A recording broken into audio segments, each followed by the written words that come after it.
So the first one we're going to do is try and find your business using Google My Business. So Google My Business is Google Maps. So this search that we're doing here now is actually going to check and see if you have a Google My Business page. So for this example, I'm using a company called the Photopod. They're a business that's up in Queensland. I'm just going to type in their URL. There you can see there, thephotopod.com.au. And we're going to kick that off. Now, what that's doing now is it's actually going to go out and audit that website. So it takes around 15 to 20 seconds for it to run. We're going to check that website. We're going to look and see how well optimized is the site. Is it mobile responsive? Is it a fast loading website? What's the SEO like? The only other last question that we need to check is the country. So what country are you focusing on? Most of our clients are focusing on Australia, but this tool can be used across the globe. So choose your country where most of your customers are located, just so we can narrow down the audit and the test results specific to your country. The good thing with this test is you don't actually have to sit here and wait for the test to finish. Like I said, it only takes somewhere between 20 and 30 seconds, depending on the speed of your site and things like that. But you can actually navigate away and continue your journey inside the platform. And once that report is actually finished, it will alert you inside the platform. So you don't actually have to stay there and wait for this to be done.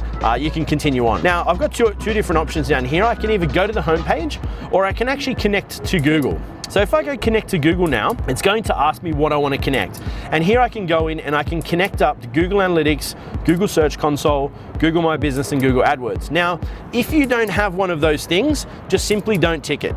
If you tick it, you can connect, say for instance, if you want to connect to Google Analytics and Google Search Console, just tap on those two and then press continue. What it's going to do then, it's going to ask you to sign into Google and authorize that we can access your data for Google Analytics and Google Search Console. Because what we're going to do is we're going to sync all that data and populate all the graphs inside the platform. If you wanted to connect to Google My Business and AdWords, just simply click those ones and continue on. The minimum you can connect to is one data source. So you have to at least choose one to be able to connect to. So just to show you, if I was to connect to Google Analytics, I'm going to press continue. Google's going to prompt me to log into my account. I hit allow, and that's all you need to do. Literally, the system will go off and continue to connect and start to populate. As you notice there, I've just gone back to the home and it's just popped up saying your website report is ready for this photopod.com.au. We're now ready to actually go and have a look at our report. So if you click on view report, this is going to open up the report and it's going to tell you how you scored against best practice. This is looking at all the things that you need to be successful with your website online.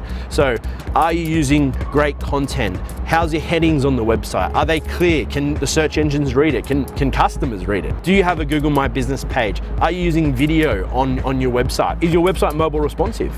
Nowadays, over 50% of visitors in most businesses are actually coming from mobile. So you need to make sure you're mobile responsive. And then another thing that needs to be done on mobile is how fast is that website loading. So all of those questions and answers are answered in this audit report. Like I said, 15 to 20 seconds to run, and it's going to give you a pass or a fail, whether that's something that you actually need to focus on. So if you scroll down through the list here, you can see the different tests that we've ran. You can see that we test to see whether you're running ads on Facebook, whether you're using Google remarketing. It's really quite a comprehensive test to see how you're actually going.